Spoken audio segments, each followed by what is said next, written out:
तो चलिए हम बात करते हैं जो हमारे, हम देखेंगे यहाँ पर वर्गीकरण देखेंगे। तो सुपर टाइप में तो वर्गीकरण, तो पहला ही हमारा जो टॉपिक दिया हुआ है सजीव और निर्जीव के बारे में बात करनी है हमें। तो क्लास 6 की जो किताब है उसमें दिया है बुक में, और हमारी डीएलएड की फर्स्ट सेमेस्टर की जो बुक है उसमें दिया है साइंस की सजीव और निर्जीव, पहले से ही होता है। तो सजीव और निर्जीव देखेंगे हम, तो क्या होता है सजीव और क्या होता है निर्जीव। तो सामान्य होता है सहज, जीव मतलब जीवन जिसके साथ में जीवन हो वो होता है सजीव, निर्जीव मतलब जिसके साथ में जीवन ना हो वो होता है निर्जीव। तो सजीव और निर्जीव के कुछ लक्षण होते हैं, मतलब जितनी भी संसार में वस्तुएं हैं तो वो दो ही प्रकार की वस्तुएं हैं या जीव हैं, जो भी हैं वो दो ही प्रकार के हैं। एक तो क्या है कि सजीव है और एक क्या है निर्जीव है। तो एक क्या है, अब यहीं से तुम्हारा वर्गीकरण शुरू हो जाता है, क्लासिफिकेशन जो कहते हैं या अलग अलग चीज़ों में बांटना। तो यहाँ पर हम कोई वस्तु है तो उसको हम दो भागों में बांट सकते हैं, कोई वस्तु या जीव है जंतु है जो भी है उसको हम दो भागों में बांट सकते हैं। तो कह सकते हैं कि सजीव है और एक कह सकते हैं कि वो निर्जीव है। तो सजीव क्या होता है और क्या होता है निर्जीव, तो हम वैसे तो पता नहीं लगा सकते, तो हम कुछ लक्षण होते हैं। तो जो कुछ सजीव में कुछ लक्षण पाए जाते हैं, जैसे कोई इंसान होता है तो आपको कैसे पहचानते हो कि यही वही इंसान है, तो उसके कुछ कपड़ों से या रंग रूप से या उसके कुछ कलर होते हैं या उसके कुछ नाम से, उसी प्रकार से तो हम पहचान सकते हैं कि ये राम है। जैसे मान लो कोई राम है और आप उसको पहचानते हो तो उसकी शक्ल के हिसाब से, वेशभूषा के हिसाब से, कपड़ों के हिसाब से ही तो पहचान सकते हो। तो उसी प्रकार से यहाँ पर सजीव और निर्जीव होते हैं। तो सजीवों के कुछ लक्षण होते हैं, इसलिए हम उनको क्या कहते हैं कि उनमें जीवन है। अब ऐसे तो कह सकते हैं कि मरा होता है वो निर्जीव होता है और जो जिंदा है वो सजीव है। तो हम कैसे पहचानेंगे कि कौन सजीव है और कौन निर्जीव है, तो इन दोनों में अंतर भी हम जान सकेंगे और सजीव और निर्जीव के बारे में पढ़ेंगे कि किसमें कौन कौन से क्या लक्षण होते हैं। तो जो पहला लक्षण है वो है कि इनमें पोषण की क्रिया होती है। जो सजीव होते हैं वो पोषण की क्रिया करते हैं। इनमें निर्जीव जो होते हैं, जैसे मान लो अभी आप लोगों के सामने एक डस्टर है, तो ये क्या करता है, ये मान लो भोजन करता है या मारकारी है, तो ये भोजन तो नहीं करते हैं। तो इनमें क्या होती है, पोषण की क्रिया नहीं होती है, तो इनको हम क्या कहेंगे, निर्जीव कहेंगे। सजीव क्या कहेंगे, जिसमें पोषण की क्रिया हो। अब पोषण क्या है, पोषण बोलते हैं न्यूट्रिशन की प्रक्रिया को। तो पोषण जो है इनकी पोषक तत्वों को, कोई भी तत्व उससे क्या लेना, हमें पोषक तत्वों की आवश्यकता होती है और हम पोषक तत्वों को लेते हैं, तो वो पूरी प्रक्रिया क्या कहलाती है, पोषण कहलाती है, न्यूट्रिशन का मिलना। तो वो सब क्रिया होती है क्या, न्यूट्रिएंट्स मिलते हैं, जैसे आपको कार्बोहाइड्रेट है, प्रोटीन है, वसा की आवश्यकता होती है, तो इन सब चीज़ों की आवश्यकता होती है। तो वो क्या होता है, पोषण की क्रिया कहलाती है। क्या होती है, पोषण। जबकि निर्जीव में ऐसी इन चीज़ों की आवश्यकता नहीं होती है, वो उनसे मिलकर बने तो हो सकते हैं लेकिन उनकी आवश्यकता नहीं होती बाहर से। तो निर्जीव में ये अंतर होता है। अगला जो पॉइंट है वो है ये श्वसन करते हैं। क्या करते हैं, ये श्वसन करते हैं। श्वसन का मतलब ये ऑक्सीजन को लेते हैं और कार्बन डाइऑक्साइड को छोड़ते हैं, या कुछ भी कर सकते हैं, या कार्बन डाइऑक्साइड को ले सकते हैं। यानी कि ये श्वसन का यहाँ पर मतलब होता है कि ये क्या करते हैं कि जब ऐसी सांस लेते हैं उसके बाद एक ऐसी प्रक्रिया करते हैं जिससे क्या होती है, ऊर्जा मुक्त होती है। तो जिससे ऊर्जा मिलती है इनको, तो एनर्जी प्राप्त होती है, तो वो होता है श्वसन। श्वसन का मतलब यही नहीं है केवल सांस ही लेना, श्वसन एक पूरी प्रक्रिया है। क्या होता है, इसमें ऊर्जा हम लोगों को मिलती है। तो सांस लेना तो उसकी प्रक्रिया के अंतर्गत आता है। तो यहाँ पर श्वसन वो होगा जिससे हमें ऑक्सीजन प्राप्त होती है और ऊर्जा मुक्त होती है, दोनों ही चीज़ें मिलती हैं, तो वो होता है श्वसन।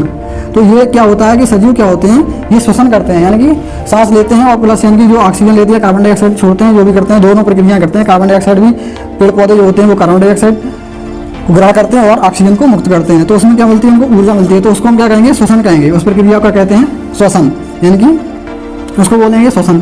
तो ये हो गया आपका श्वसन। तो श्वसन करते हैं, क्या करते हैं, जो सजीव होते हैं वो श्वसन करते हैं, जबकि निर्जीव में ऐसी कोई प्रक्रिया नहीं पाई जाती है। वो कोई निर्जीव क्या होते हैं, वो श्वसन नहीं करते हैं। तो ये अंतर है दोनों में, वो हम देख रहे हैं कि किस प्रकार से हम देख सकते हैं कि कौन सजीव है कौन निर्जीव है।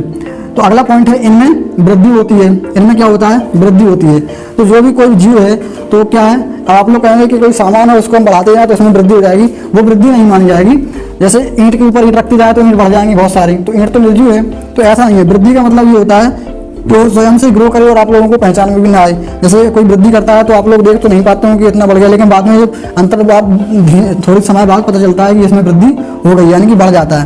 तो इनकी जो वृद्धि होती है तो वो इनमें ही होती है वृद्धि। स्वयं से ये बढ़ते हैं, स्वयं से वृद्धि करते हैं। तो ये स्वयं से करते हैं। गुम्मा रखा रहने दो तो अपने आप तो बढ़ नहीं जाएगा, उसके ऊपर गुम्मा रखेंगे तो वृद्धि तो हो जाएगी, लेकिन क्या होगा, तो यहाँ पर स्वयं से जो वृद्धि करते हैं उनको हम कहते हैं। तो ये क्या होते हैं, स्वयं से वृद्धि करते हैं, इनमें वृद्धि होती है। सजीव भी होते हैं जो स्वयं से वृद्धि करते हैं, इनमें वृद्धि होती है, और निर्जीव में वृद्धि नहीं होती है, सीधी सी बात। और अगला पॉइंट है, इनमें उत्सर्जन होता है। अब उत्सर्जन क्या होता है, उत्सर्जन ये होता है कि जो सजीव होते हैं तो ये कुछ खाएंगे तो खाने से क्या होता है कि जो अपशिष्ट पदार्थ बनते हैं शरीर में, जितने भी हानिकारक चीज़ें होती हैं जैसे यूरिया है और कई चीज़ें जो शरीर में बन जाती हैं, जो भी हम भोजन ग्रहण करते हैं, पोषण करते हैं, तो उससे कुछ ऐसी चीज़ें बनती हैं जो हमारे शरीर के लिए हानिकारक होती हैं। तो उन सब चीज़ों को बाहर निकालना ही क्या कहलाता है? उत्सर्जन कहलाता है। मतलब अपशिष्ट पदार्थों जितने भी शरीर में बने, चाहे पौधों में बने, किसी में भी बने, तो क्या होता है जो अपशिष्ट पदार्थ होते हैं, गंदे पदार्थ होते हैं, तो उनको शरीर से बाहर निकालने की प्रक्रिया को हम क्या कहते हैं? उत्सर्जन कहते हैं। तो ये निर्जीवों में तो कोई ऐसा होता नहीं है। कैसे मान लो मार्कर है तो मार्कर में ऐसी कोई पदार्थ पाया नहीं जाता होगा कि कोई खराब पदार्थ हो गया तो उसको बाहर निकाल दे, तो ऐसा तो होता नहीं है। ये केवल सजीवों में ही होता है। तो ये होगी उत्सर्जन। इसके बाद अगला पॉइंट आता है तुम्हारा संवेदनशील।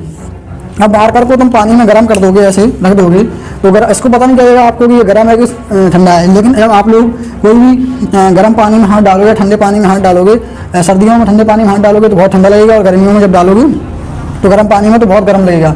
तो वही संवेदनशीलता होती है ना, इसको बोलते हैं संवेदनशीलता। कि मतलब जैसे आप लोगों ने देखा होगा, अगर आपको कांटा डलाया हो, कांटा लग जाता है पैर में, तो लगने के बाद आप तुरंत ही उसको हटा लेते हो, क्योंकि आपको मालूम चल जाता है, तो उसको वहाँ से हटा लेते हो कि चोट लग जाएगी, खून निकल आएगा। तो वो संवेदनशीलता होती है। किसी भी चीज़ के लिए हम कितने संवेदनशील है। तो ये क्या होता है? सजीवों में ही होता है। ये लक्षण जो होता है वो सजीवों में होता है, निर्जीवों में ऐसा कुछ नहीं पाया जाता है। तो संवेदनशील होते हैं। तो ये इंपॉर्टेंट पॉइंट मैंने निकाले हैं जो आपकी क्लास 6 और डीएलएड के दोनों मिक्स जो इंपॉर्टेंट है। तो ये टॉपिक था सजीव निर्जीव। हमें समझना था कि क्या होता है सजीव, क्या होता है निर्जीव। तो यहाँ से आपको समझ में भी आ जाएगा कि क्या सजीव है, क्या निर्जीव है। क्योंकि सजीव में ये लक्षण पाए जाएंगे और निर्जीव में ये लक्षण नहीं पाए जाएंगे, तो संवेदनशीलता भी नहीं पाई जाएगी। तो ये संवेदनशील थोड़ी सी होगा, इसको क्या मालूम कि क्या होने वाला है। अगला पॉइंट आता है, तो ये संवेदनशील नहीं होते हैं। तो निर्जीव जो होते हैं वो संवेदनशील नहीं होते हैं और संवेदनशील सजीव होते हैं। अगला पॉइंट है, इनमें प्रजनन की क्रिया होती है। अब प्रजनन क्या होता है? प्रजनन होता है मतलब जैसे एक मुर्गी है, तो मुर्गी जैसा ही एक संतान उत्पन्न करने की जो क्षमता होती है, वो उसको क्या बोलेंगे हम? प्रजनन क्षमता बोलेंगे। मतलब कोई भी इंसान या व्यक्ति या कोई भी जीव है, जंतु है, तो वो क्या करेगा? अपने ही समान, चाहे वो पेड़ पौधे ही हों, अपने ही समान क्या करेंगे? अपने ही समान जो मतलब संतति है उसको उत्पन्न करने की प्रक्रिया को हम क्या कहेंगे? प्रजनन कहेंगे। मतलब अपने समान जो संतति को उत्पन्न करते हैं, अपने वंश को बचाए रखते हैं, तो अपने ही समान पूरी जो संतति को प्राप्त करते हैं, तो उन्हें हम क्या कहेंगे? प्रजनन कहेंगे। अपने ही समान उनके लक्षण आते हैं, उसको हम क्या बोलेंगे? प्रजनन कहेंगे। जैसे मतलब एक मुर्गी है, तो उससे उसको अपना वंश चलाना है, तो उसके लिए वो क्या करेंगे? प्रजनन करेंगे। जिससे उसमें एक नया अंडा बनेगा, तो अंडा से उसमें फिर मुर्गी बन जाएगी। तो ये क्या होगा? अपने समान संतान उत्पन्न करने की क्षमता होती है। क्या होती है? अपने ही समान संतान उत्पन्न करने की क्षमता को हम क्या कहेंगे? प्रजनन कहेंगे। लेकिन जब ये मार्कर है या और कोई हम डस्टर लें, तो किसी भी चीज़ को लें, तो क्या उसमें ये क्षमता होगी? तो उसमें ये क्षमता नहीं होती है। जो निर्जीव चीज़ें होती हैं उनमें ये बोर्ड ही है, इसमें बोर्ड में क्या अपने समान बोर्ड बनाने की क्षमता होगी? नहीं बना पाएगा। तो ये महत्वपूर्ण इंपॉर्टेंट टॉपिक है कि क्या होता है कि इनमें अपने ही समान प्रजनन करने की क्षमता होती है, कि अपने समान संतान उत्पन्न करने की क्षमता होती है, तो उसको हम क्या कहेंगे? प्रजनन कहेंगे। तो सजीव जो होते हैं इसमें ये इंपॉर्टेंट पॉइंट होता है। तो निर्जीव में ऐसा कुछ नहीं होता है, सीधी सी बात, उन्हें हम क्या कहेंगे? वो निर्जीव हो जाएंगे। अगला है कि जो सजीव होते हैं वो गमन करते हैं। क्या करते हैं? गमन करते हैं। क्या करते हैं? गमन। अब गमन क्या होता है? मतलब एक स्थान से दूसरे स्थान पर जाते हैं। अब आप लोग सोच रहे हो कि स्कूटर भी तो एक स्थान से दूसरे स्थान पर जाता है, मोटरसाइकिल भी एक स्थान से दूसरे स्थान पर जाती है, कोई सामान भी होता है वो एक स्थान। लेकिन ये क्या होते हैं कि इनमें बाहर से बल लगाना पड़ता है, तब ये जाते हैं। जितनी भी निर्जीव चीज़ें हैं उनमें बाहर से अपन लोगों को बल लगाना पड़ेगा, धक्का देना पड़ेगा, तभी ये चीज़ें अलग होंगी। नहीं तो एक स्थान पर जहाँ पर रख दोगे वहीं पर रखी रहेंगी। लेकिन जीव जो होते हैं वो अपने आप स्वयं से गमन करते हैं, एक स्थान से दूसरे स्थान पर आराम से जा सकते हैं या गति करेंगे। पेड़ पौधे हैं तो वो जा नहीं सकते हैं, तो वो क्या करेंगे? उनमें गति होगी, उनकी पेड़ की पत्तियाँ ऑटोमेटिक हलेंगी। तो ये सब क्या होगा? यानी कि वो गमन करते हैं। जो जीव होते हैं सजीव क्या होते हैं? गमन करते हैं। अगला पॉइंट है, तो निर्जीव क्या होते हैं? गमन नहीं करते हैं। अगला पॉइंट है 8वां, जीवन चक्र। क्या होता है? जीवन चक्र, लाइफ साइकिल। ये बहुत ही इंपॉर्टेंट चीज़ है कि मतलब अगर जैसे मुर्गी का अंडा है, तो अंडे से फिर क्या होगा? थोड़ा इसमें विकास होगा। तो विकास होने के बाद इसमें से कुछ चूजा निकलेगा, और चूजा के बाद मान लो फिर यहाँ पर एक मुर्गी आपकी बन जाएगी। तो यहाँ पर क्या हो जाएगा? आपकी फिर से एक मुर्गी बन जाएगी। तो ये पूरी प्रक्रिया है, चलती रहती है। यहाँ से ये फिर अंडे देगी और अंडे से फिर ये चलती रहती है। अंडे से इसमें से फिर चूजा निकलेगा, चूजा फिर एक मुर्गी का रूप धारण करेगा, तो इसको बोलते हैं अपन लोग। और ये खत्म हो जाएगी, मर जाएगी, तो इसको बोलेंगे लाइफ साइकिल। क्या बोलते हैं? जीवन चक्र। मतलब एक निश्चित समय तक का इनमें क्या होता है? जीवन चक्र देखने को मिलता है। ये अपने समय के अनुसार ही खत्म हो जाते हैं, उसके बाद फिर अपनी संतान की उत्पत्ति कर देते हैं प्रजनन, जिससे उनकी पीढ़ी दर पीढ़ी बढ़ती रहती है। और वो उनका एक निश्चित समय होता है, उसके समय तक अंतर तक उन्हें सब सारी प्रक्रियाएं करनी होती हैं, उसके बाद वो खत्म हो जाते हैं। तो इसको बोलते हैं हम जीवन चक्र। मतलब पूरी लाइफ साइकिल, उनके जीवन का पूरा एक चक्र, उनके जीवन में कोई प्रक्रियाएं चलती हैं, उसके बाद पूरा एक चक्र होता है, तो इनमें निश्चित होता है। तो सजीवों में एक जीवन चक्र पाया जाता है, जबकि निर्जीवों में कोई जीवन चक्र ही नहीं पाया जाता है। अब पॉलीथिन है तो निर्जीव है, उसमें कोई जीवन चक्र नहीं पाया जाएगा। उसको कितने सालों तक रखो, वो मरेगी थोड़ी सी, उसमें जीवन चक्र नहीं है। लाइफ साइकिल ही नहीं है। तो यही अंतर थे। तो सजीव और निर्जीव में जो इंपॉर्टेंट अंतर थे वो यही थे। तो इनकी सबसे इंपॉर्टेंट क्वेश्चन पूछ लिया जाता है कि जो सजीव और निर्जीव हैं इन दोनों के बीच की कड़ी को क्या कहते हैं। सजीव और निर्जीव के बीच की कड़ी को क्या कहते हैं, तो हम कहते हैं वायरस। किसको कहेंगे, वायरस जो होता है वो सजीव और निर्जीव दोनों के बीच की कड़ी को कहा जाता है। क्योंकि इसमें कुछ लक्षण क्या होते हैं, सजीव के भी पाए जाते हैं, ये अंदर जाके मानव के कहीं पर भी पहुंच के शरीर में पहुंच के एक्टिवेट हो जाता है तो इसको सजीव कहेंगे। जब बाहर आ जाता है तो ये निर्जीव के समान ही अपने लक्षण प्रदर्शित करता है, इसलिए इसको कहेंगे हम वायरस। ऐसे ही पौधे यानी कि ऐसे ही होता है अलग अलग डिफरेंस। तो इसके बाद हम वर्गीकरण करेंगे आप सजीव का। तो ये तो हमारा था, ये था सजीव और निर्जीव में अंतर इंपोर्टेंट था पूछने की एग्जाम की दृष्टि से काफ़ी, क्योंकि हम लोगों को ये पढ़ाना भी रहता है कक्षा 6 से 8 तक क्लास में, और आपकी सपा टेट में के लिए इंपोर्टेंट है, उसमें क्वेश्चन पूछे भी हैं और पूछे भी जाते हैं।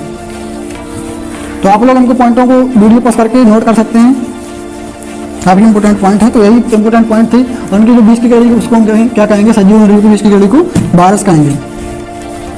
उसके बाद अब बात करते हैं, तो ये क्लासिफिकेशन ही चल रहा है, इनकी वर्गीकरण ही है। अब हम बात करते हैं जो सजीव होता है। अब बात करेंगे सजीव की। सजीव होता है तो इसको भी हम दो भागों में बांट सकते हैं। सजीव को क्या कर सकते हैं, दो भागों में बांट सकते हैं। एक तो हम सजीव में कहेंगे जंतु, क्या कहेंगे, सजीव या जीव कह सकते हैं इसको। तो जीव को हम क्या भागों में बांटेंगे, एक तो जंतु में बांटेंगे और एक किस में बांटेंगे पौधों में। तो एक जो होते हैं वो पौधे होते हैं और एक क्या होते हैं, जंतु होते हैं। तो इन दोनों के बीच की भी कड़ी को हम, दोनों के बीच में भी एक कड़ी पाई जाती है, उसके बारे में बात करेंगे। और यहाँ पर जो है इसमें क्या अंतर होते हैं, पौधे क्या होते हैं और जंतु क्या होते हैं, तो इनमें भी कुछ अंतर होते हैं। जैसे क्या होता है कि जंतु क्या करते हैं, मान लो जंतु गमन करते हैं, जबकि पौधे क्या करते हैं, केवल गति करते हैं। पौधे अपनी गमन नहीं कर सकते, क्या कर सकते हैं, वो गति करते हैं। गति में और गमन में अंतर होता है। जो गति क्या होती है, गमन क्या होता है, गमन एक स्थान से दूसरे स्थान पर चले जाना। कोई भी व्यक्ति है यहाँ पर बैठा है, वो एक पेड़ के नीचे यहाँ पर बैठा है, उसके बाद वो इस पेड़ के नीचे आ जाए, तो यहाँ पर आया तो वो यहाँ से यहाँ तक क्या हो गया, गमन हो गया, उसका क्या हो गया, गमन हो गया। जबकि पेड़ पौधे तो ट्रांसफर होते नहीं है, व्यक्ति एक जंतु है तो वो ट्रांसफर हो सकता है। तो गति, ये क्या करते हैं, गति कर सकते हैं, इनकी शाखाएं बढ़ जाएंगी तो ये वृद्धि कर लेंगे, तो ये सब कर लेंगे, सब क्या हो जाएगा, वो गति के अंतर्गत आएगा, ना कि तुम्हारा गमन के अंतर्गत आएगा। तो ये दो पॉइंट हैं। अब जंतु हैं और पौधे हैं, तो हम इनको भी अलग अलग भागों में बांटेंगे। तो हम पूरी टेबल ही बना लेते हैं, उसके बाद हम अच्छे से इसको समझेंगे कि कौन क्या क्या है और किसमें क्या क्या डिफरेंस है, कितने प्रकार के वर्गीकरण है। तो ये तो हमारा पूरा वर्गीकरण ही है एक तरह से। तो यहाँ पर सजीव निर्जीव भी टॉपिक क्लियर हो जाएगा और वर्गीकरण।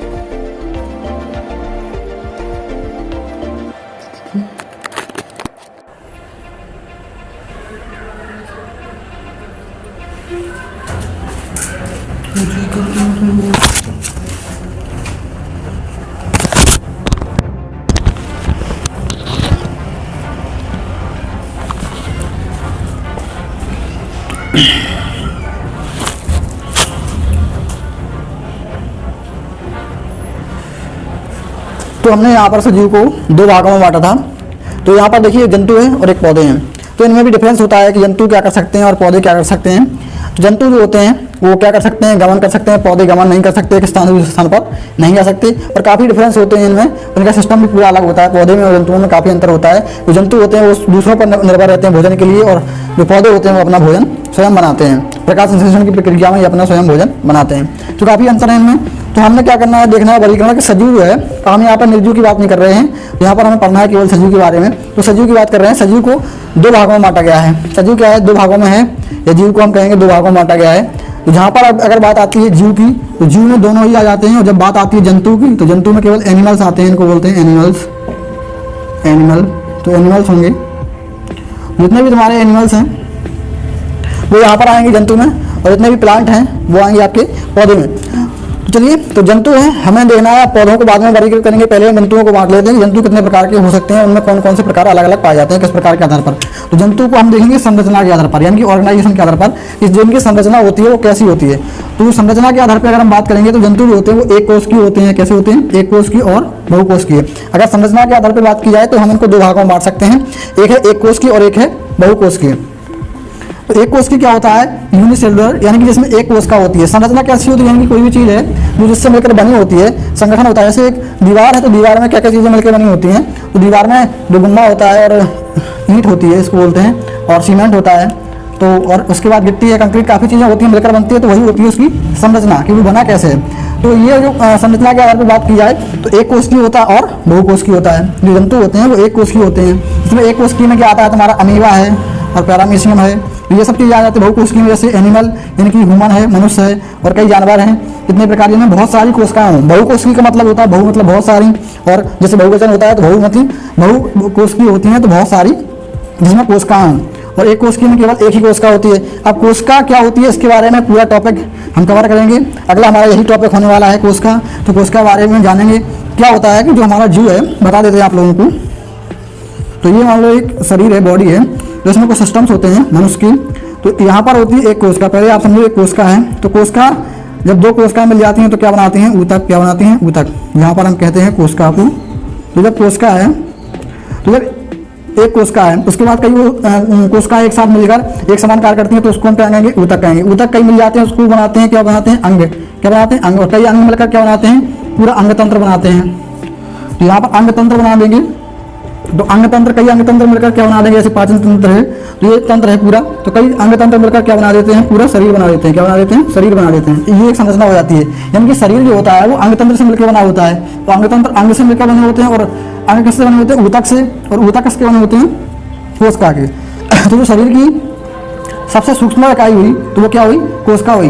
शरीर की सबसे, शरीर की जो मनुष्य शरीर की या कहीं भी शरीर है, तो सबसे शरीर की सूक्ष्म इकाई क्या है, तो वो है आपकी कोशिका। क्रियात्मक और संरचनात्मक दोनों ही प्रकार की इकाई होती है, तो उसको हम क्या कहेंगे, कोशिका कहेंगे। इसको हम अगले टॉपिक में अच्छे से कवर करेंगे। तो यहाँ पर हमने समझाने के लिए बता दिया है कि आपको समझ में आ रहा है कि कोशिका कई मिलकर क्या बनाती है, ऊतक। तो ऊतक मिलकर क्या बनाते हैं, अंग। अंग मिलकर क्या बनाते हैं, अंग तंत्र।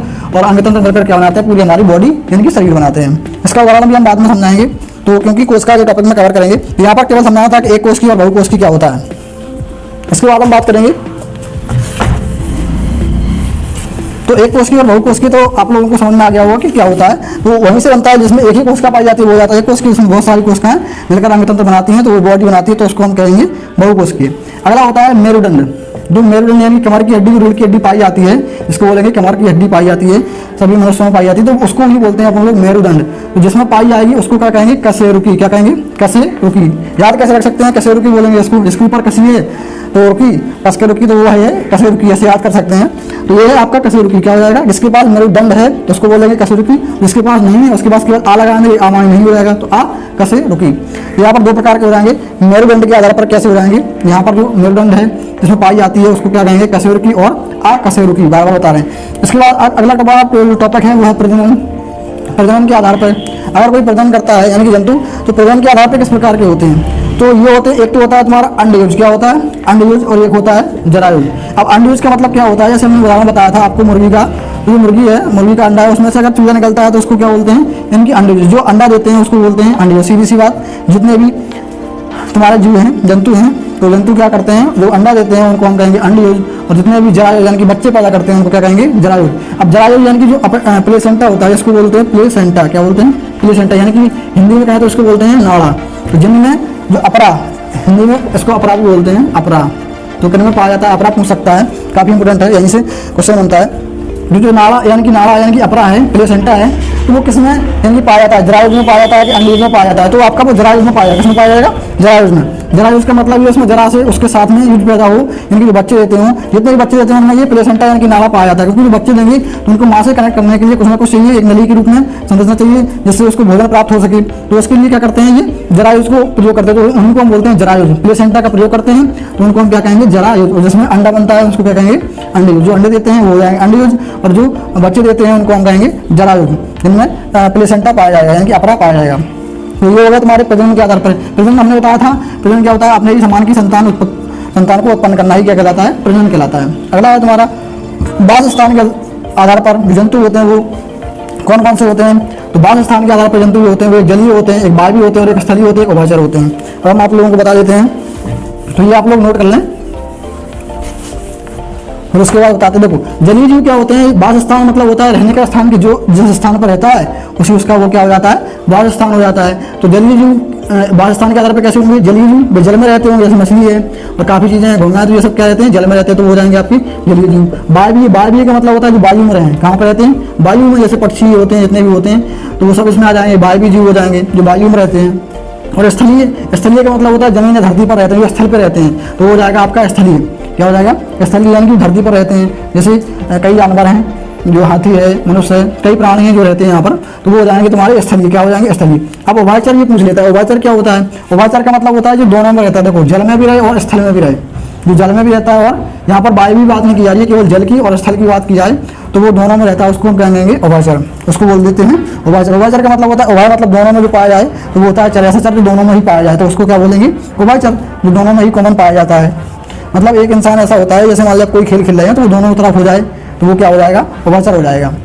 ऐसे ही यानी कि जल में रहता है तो वो जलीय हो जाएगा, आप जल में भी रह ली, ठीक है।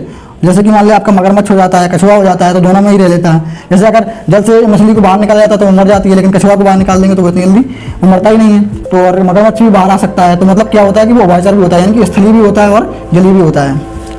तो ये तो हमारे जंतु का वर्गीकरण था, क्लासिफिकेशन के जंतु में कितने प्रकार के, किस प्रकार से पाए जाते हैं। संरचना के आधार पर देखा हमने, एक कोष की थे, बहुकोष की थे, और मेरुदंडी के आधार पर जिनके ऊपर जो कमर की हड्डी, रीढ़ की हड्डी पाई जाती है उसको बोलेंगे कशेरुकी और अकशेरुकी। और जिनमें प्रजनन के आधार पर बताया अंडयुज और जरायुज, और वासस्थान के आधार पर जलीय और वायवीय और स्थलीय और उभयचर। अब हम बात करेंगे पौधों के बारे में कि पौधों में कौन कौन से होते हैं, कितने प्रकार होते हैं, किस आधार पर होते हैं। चलिए देखते हैं उसके बारे में। अगली टेबल बनाएंगे, ये टेबल आप लोग नोट कर लीजिएगा, इंपॉर्टेंट है एग्जाम के पॉइंट ऑफ व्यू से।